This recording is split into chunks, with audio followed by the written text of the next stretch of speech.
जय भीम, जय भारत, जय संविधान, जय मंडल, जय जोहार।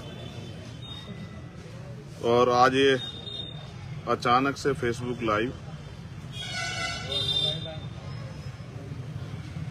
एक जरूरी आंदोलन से आप सब तक वो आंदोलन पहुंचाने के लिए स्पेशली निवेदन बिजनौर जिले के जो रहने वाले लोग हैं या बिजनौर जिले के जो आसपास के लोग हैं, ये उनसे आग्रह है मेरा, लेकिन आपके जरिए पूरे देश को भी मुझे ये बताना है कि हम लोग कहाँ हैं और क्या हो रहा है।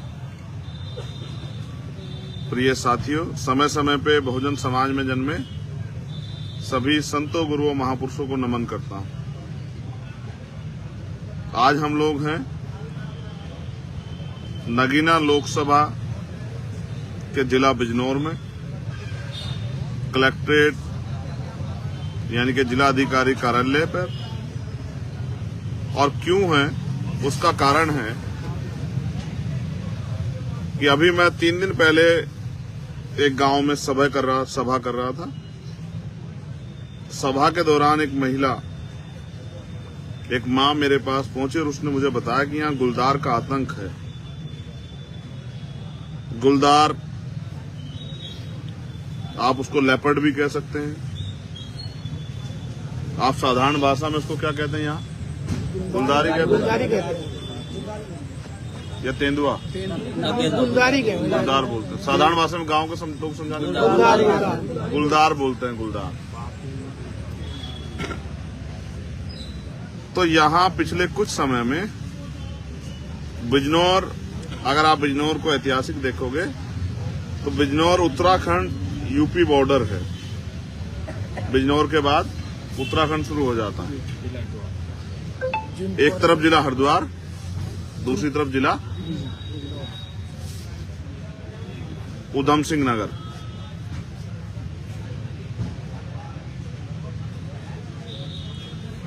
तो हमने 21 तारीख में जिला अधिकारी को ज्ञापन सौंपने के लिए कार्यकर्ताओं से एक आंदोलन करने के लिए कहा, क्योंकि इस गुलदार के हमले में अभी तक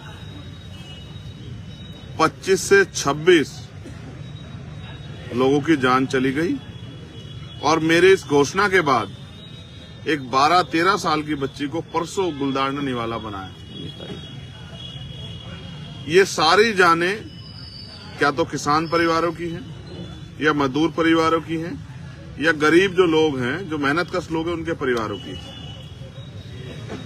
अब सवाल ये है कि बिजनौर और उत्तर प्रदेश और देश में क्या इंसान की जीवन की कीमत इतनी कम हो गई है कि 25-26 घटना होने के बाद भी ना सरकार ने या ना यहाँ के अधिकारियों ने उन परिवारों की सुध ली, ना उनके लिए कोई मुआवजा दिया, ना उनसे बात की, ना उनके दुख को, दर्द को कम करने का प्रयास किया। सिवाय अगर किसी गांव में गुलदार दिख जाता है या आ जाता है, वहां के लोग फोन करते हैं तो अधिकारी कहते हैं कि गांव छोड़ के कहीं और जाके रह लो।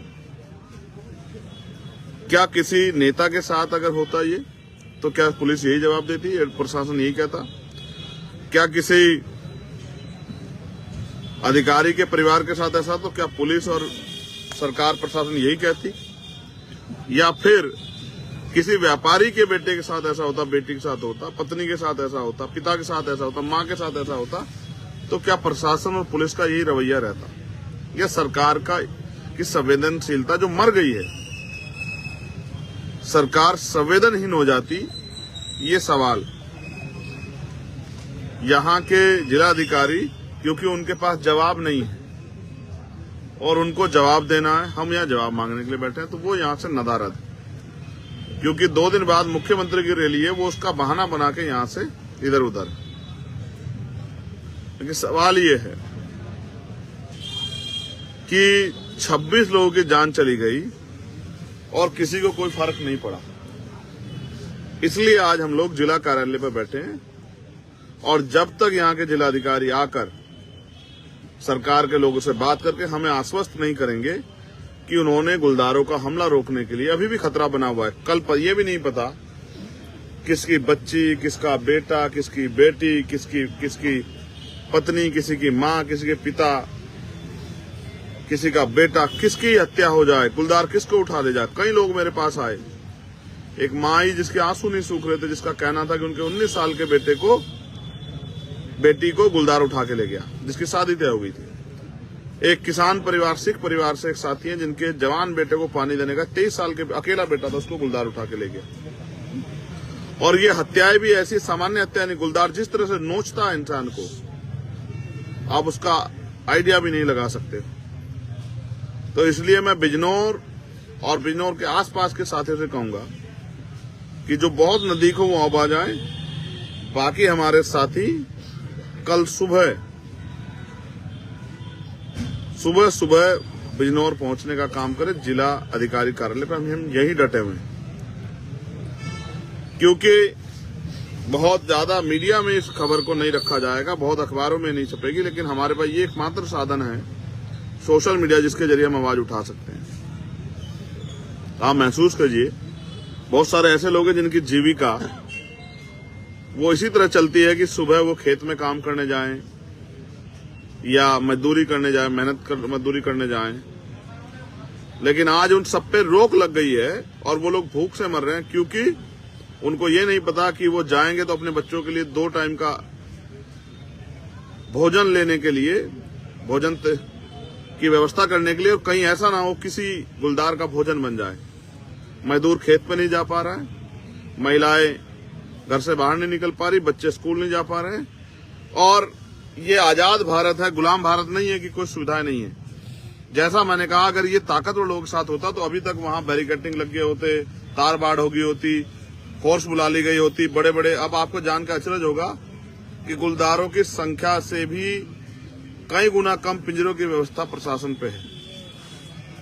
अभी मुख्यमंत्री जी की रैली है, लाखों रुपए उसमें खर्च होंगे, सरकारी पैसा, लेकिन गरीबों के लिए जो टैक्स देते हैं, गरीब जिनके टैक्स से सरकार चलती है, योजनाएं बनती है, उन गरीबों की सुध लेने के लिए सरकार के पास ना पैसा ना समय। इसलिए इस क्षेत्र का बेटा होने के साथ साथ, कमजोरों की आवाज होने के साथ साथ मेरी ये जिम्मेदारी बनती है कि इस अन्याय पे मैं अपने लोगों की आवाज बनकर उनको न्याय दिलाऊं। इसलिए भयंकर सर्दी में, जहां टेम्परेचर कुछ देर में माइनस के करीब हो जाएगा, हमने और हमारे सैकड़ों साथियों ने ठान लिया है कि जब तक हमारी मांगे नहीं सुनी जाएगी और उनपे हमें ठोस आश्वासन नहीं मिलेगा, जैसे हमने मांग रखी है कि हर परिवार को 25 लाख रुपए का मुआवजा मिले, जैसे हमने मांग रखी है कि जो भी घायल हैं उनको 5-5 लाख रुपए की मदद हो,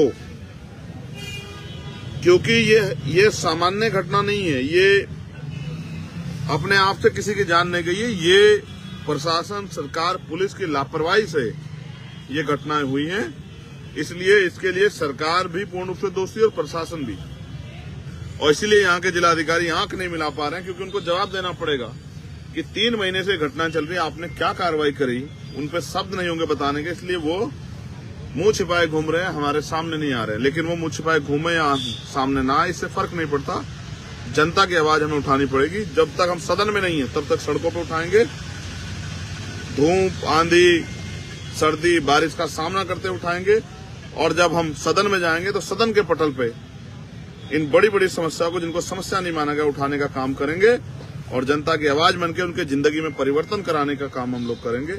इसलिए अभी हम जिला अधिकारी कार्यालय में, मेरा बहुत बड़ा बहुजन समाज यहाँ रहता है, शायद उनको भी सूचना नहीं, इस लाइव के बाद सूचना पहुंचेगी कि उनका बेटा, उनका भाई चंद्रशेखर आजाद जिलाधिकारी कार्यालय में खुले आसमान के नीचे उनके हकों की लड़ाई लड़ने के लिए बैठा है, और वो उनसे अपील कर रहा है कि वो आए और यहाँ इस आंदोलन को मजबूत करें, जिससे ये निकम्मी, गूंगी, बहरी सरकार और इनके तानाशाह अधिकारी कर्मचारी गरीबों की, कमजोरों की आवाज सुने। इसलिए मैं आपसे अपील करूंगा, बिजनौर आसपास जो नजदीक हों, बिजनौर शहर के लोग, आसपास के लोग, वो अभी आ जाएं, और जो दूर के लोग हों वो कल सुबह जो है जिला अधिकारी कार्यालय पर जरूर पहुंचे। मैं आपको यही मिलूंगा इस लड़ाई को, संघर्ष को आगे बढ़ाते, क्योंकि ये जनहित की लड़ाई है, जनता की लड़ाई है, गरीब, किसान, नौजवान, मजदूरों की लड़ाई है, और इस लड़ाई को लड़ना ही उनको न्याय दिलाना ही, उनके अधिकार की रक्षा करना ही, लोकतंत्र और संविधान की रक्षा करना ही हमारी जिम्मेदारी। इसलिए हम लोग यहाँ मैदान में डटे। बहुत बहुत धन्यवाद। जय भीम, जय भारत, जय मंडल, जय जोहार, जय संविधान, जय जवान, जय किसान। आप सभी के लिए मंगल कामनाएं। ये बात आपको इसलिए बतानी थी कि आज की सरकारों के लिए पूंजीपतियों की जिंदगी की वैल्यू है। कोई एक पैसे वाला व्यापारी पूंजीपति मरता है, कानून बदल जाते हैं, लेकिन 26 लोगों की जान जाने के बाद भी किसी को कोई फर्क नहीं पड़ा। ये भारतीय जनता पार्टी की उत्तर प्रदेश की सरकार के नेतृत्व में हो रहा है, मुख्यमंत्री जी के नेतृत्व में हो रहा है। इसलिए मेरी जिम्मेदारी बनती है कि उनकी आवाज उठा के उनको न्याय दिलाने का काम करूं, उन परिवारों के आंसू पूछने का काम करूं। बहुत बहुत धन्यवाद। जय भीम, जय भारत।